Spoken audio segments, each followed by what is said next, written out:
Depression বা বিষণ্ণতা থেকে মুক্তি পেতে করণীয় কি? ডিপ্রেশন বা বিষণ্ণতা হলো এমনই একটা বিষয় যে মানুষ কোনো কারণে সে আত্মিকভাবে নিজে চিন্তাযুক্ত থাকে। এগুলি থেকে মুক্তি পাওয়ার জন্য আমরা কয়েকটি বিষয় অবলম্বন করতে পারি। একটা হলো এই, প্রথমত যদি আমরা এই বিশ্বাস করি যে তাকদিরে লিখিত আছে সেটাই ঘটবে, সুতরাং তাকদিরের উপরেও যদি মানুষ বিশ্বাসী হয় তাহলে সে কখনোই ডিপ্রেশনে ভুগবে না। 2 নম্বর বিষয় হলো যে আমরা যদি এই বিশ্বাস করতে পারি যে আল্লাহ রাব্বুল আলামিন আমাদের জন্য যেটা কল্যাণ সেটাই তিনি করেছেন, আমরা যদি আল্লাহর উপরে ভরসা করতে পারি তাহলে আমাদের এই চিন্তা থেকে আমরা মুক্তি পাবো ইনশাআল্লাহ। আমরা একটা দোয়া পাঠ করতে পারি, আল্লাহুম্মা ইন্নী আউযু বিকা মিনাল হাম্মি ওয়াল হাযানি ওয়াল আজজি ওয়াল কাসালি ওয়াল জুবনি ওয়াল বুখলি ওয়া জিলা'আদ দাইনি ওয়া গালাবাতির রিজাল।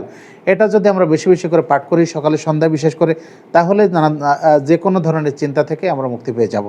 আরেকটা বিষয় হলো যে অনেক সময় আল্লাহ রসুল সাল্লাল্লাহু আলাইহি ওয়াসাল্লাম সম্পর্কে আবু যর গফারি রাদিয়াল্লাহু আনহু বলছেন, রাসূলুল্লাহ সাল্লাল্লাহু আলাইহি ওয়াসাল্লামের নিকটে যখনই কোনো সংকটময় মুহূর্ত আসতো তখনই তিনি সালাতে দাঁড়িয়ে যেতেন।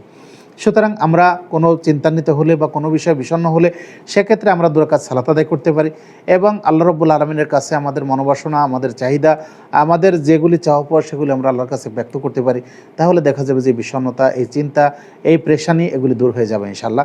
আমরা এই পদ্ধতিগুলো আমরা অবলম্বন করি। আল্লাহ রাব্বুল আলামিন আমাদেরকে তৌফিক দান করুন। আল্লাহুম্মা আমিন।